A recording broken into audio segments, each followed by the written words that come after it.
Dito sa video na to, aalamin natin kung totoo ba talagang sirain yung mga motor ni Rosie. So bago tayo magsimula, to give you a little bit of context, itong motor natin ay na-acquire natin siya way back December 20, 2021. And ngayon, magpa 5 years na siya ngayon, December 20, 2026. So sa video na to, pag-usapan natin yung mga issue or mga problema na na-experience natin sa loob ng 5 taon gamit itong motor natin. So una, dito tayo sa mga sensor. So ang unang issue na na-encounter ko gamit itong motor natin, yung kaniyang speed sensor. So minsan nagre-read, minsan hindi. And after 3 years, tuluyan na talaga siyang bumigay, kaya bumili tayo ng panibagong sensor sa Shopee. So kung mayroon ding issue yung speed sensor ninyo, ilalagay ko lang yung link sa ating description or dito sa video para makapag-order kayo ng panibagong speed sensor. So dati mahal yon, pero ngayon mura na lang sa Shopee. So yun yung unang naging problema natin.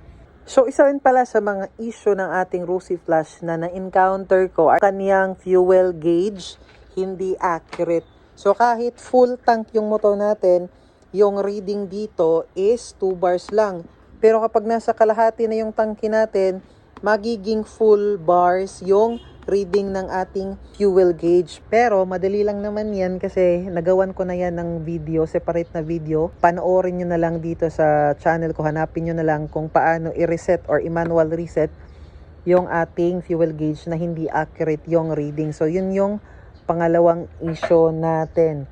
And pangatlo, dito sa sensor natin sa auto sensor. Kapag natambak natin yung motor natin, kapag hindi ko siya nagagamit ng 1 linggo, nagkakaroon or nagbabato siya ng check engine. Pero afterwards, kapag nireset siya, hindi na bumabalik. So hindi talaga siya totally issue. Pagdating sa ating TPS, yung IACV natin, yung mino natin, okay naman, wala tayong naging problema. And alam nyo ba guys, kahit magpa 5 years na siya, hindi pa natin nalinisan yung kanyang throttle body ni 1 beses. Nabaklas lang natin, pero hindi natin nalinisan kasi nga wala tayong panglinis nung oras na binaklas natin yung throttle body. So basically, hindi pa natin nalinisan yung ating throttle body sa loob ng 5 taon. Next na naging issue ko sa motor ko is yung kaniyang headlight, yung kaniyang high beam, tuluyan na talagang bumigay. So, meron din akong same experience sa mga ka-flash ko na nakikita ko online na same din yung problema nila. Bumigay ng maaga yung kanilang high beam. And next is, yung tambucho. Yung tambucho natin, ito talaga yung pinaka-problematic. Dito ako mas nagagastusan talaga guys. Malaki talaga yung gastos ko pagdating sa tambucho. Kahit hindi natin yan pinakalkal, malaki yung gastos ko dyan. So una, ang nangyari is nilagyan ng gravel. Ganong bato nilagay sa loob. So naglaro yung bata and hindi ko alam, nilagyan niya sa loob kaya pinatanggal natin. Kaya as you can see, meron na siyang tabas. Pinatanggal natin sa loob. So, yun yung unang ginawa sa tambucho natin. Pangalawa, naputol yung ating yung ating inner tube. Kasi itong ating tambucho dito, meron siyang inner tube sa loob para daw yun sa back pressure. So, yun nga, naputol, kaya pina-welding natin. So, yun yung pangalawang problema ng ating tambucho. Next is, bumigay naman yung chamber doon sa ating canister. Kasi yung stock na tambucho natin, mga factory stock, naka-chambered yan. Meron niyang mga division dito sa loob. Hindi kagaya ng mga aftermarket na high flow, straight lang, straight tube. Etong stock natin, naka-chambered yan. So, yun nga, umingay. Bumigay yung ating division or chamber doon sa loob. Kaya ang ginawa ko, pinalinis ko na lang. Pinakalkal ko pero hindi ko pinalakihan yung butas dito sa tip. So yun yung pangatlong gastos natin sa ating tambucho. Pang-apat ay tuluyan na talagang bumigay yung ating dito, yung inner tube. Kaya nakapag-decide na lang ako na tanggalin na yung inner tube. As you can see, meron niyang putol. Itong marka na to, pina-welding natin to kasi pinatanggal talaga natin yung inner tube. Baka magagastusan na naman tayo, which is dapat pala pinaayos ko na lang para ma-maintain ko pa rin yung back pressure. So yun yung naging issue sa motor natin sa tambucho.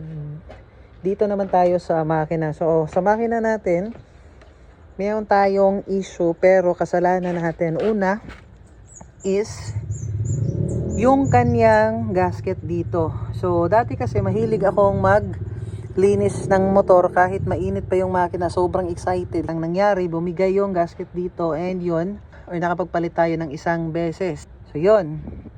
Dito naman sa ating cylinder head, nagkaroon rin tayo ng issue. Pinalitan natin yan ng camshaft holder or cam holder kasi nga nung valve clearance tayo, nag-DIY, nag-practice, pinag-practice natin tong motor natin. Pagbalik natin ng tornilyo sa head cover, itong tornilyo na to, na lost thread. And, kailangan natin magpalit ng pang TMX Supremo. So, yan yung issue sa makina natin. Dito naman tayo sa mga fairings. Ito, as you can see, wala na siyang sticker. Hindi natin tinanggal yung sticker kasi hindi tayo proud.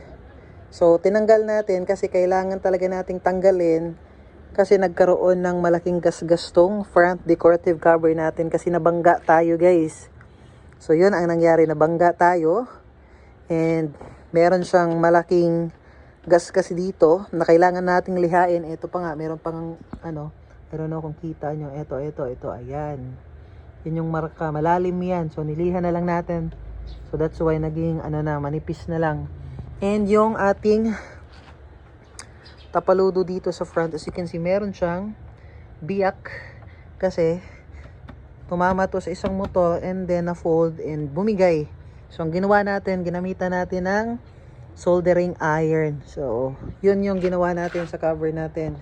And aside from that, wala na tayong problema sa ating motor. So, sa loob ng 5 taon, yun yung mga bagay na na-experience natin. Isang beses hindi tayo tinirik ng ating motor sa biyahe, thanks God. So, to sum it up, kahit nagkaroon ng mga issue yung motor natin, which is, ano bang motor ang hindi nagkaroon ng issue, masasabi ko pa rin worth it yung motor natin sa halagang 70,000. And, yun nga, meron ng bagong version ngayon, which is yung 150X. Wala nang ganitong unit kasi nga meron ng bago. And, syempre, bago, mas maganda yung bago. Pagdating sa specs, yung overall specs ng motor, yung decals, maganda na rin. So, huwag kayong maniwala na yung bagong Rosy Flash ay weak yung makina, madaling masira. Huwag kayong maniwala, guys, kasi bago nga, meaning to say, yung overall quality, overall specs ay maganda. So, huwag kayong maniwala na hindi tatagal.